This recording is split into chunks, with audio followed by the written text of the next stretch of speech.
Welcome to Sweet Life Beat Life. We hope this video helps. You start by getting the audio ready and picking the right upload method. You should normalize the file so peaks don't clip.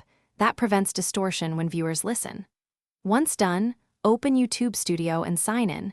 Choose Upload for a pre-recorded video or Stream for live background music. Make sure you have usage rights or a license and prepare a short metadata list.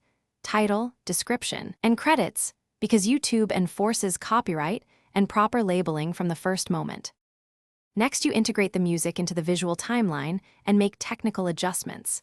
Import the track into your editor, then align or loop it so it matches your video length. Looping with crossfades avoids audible jumps. Adjust volume carefully, target loudness appropriate to content, so music complements rather than overpowers speech. Use sidechain or ducking to lower music under dialogue, and embed metadata like artist and license in the file so YouTube systems and viewers can see the source and rights information.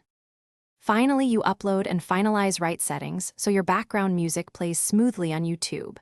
When uploading, fill visibility, tags, and copyright fields. Select a Creative Commons or standard license as applicable.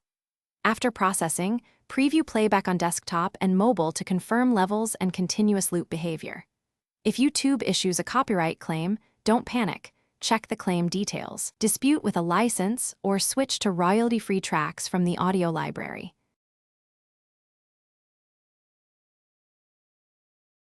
Thanks for watching.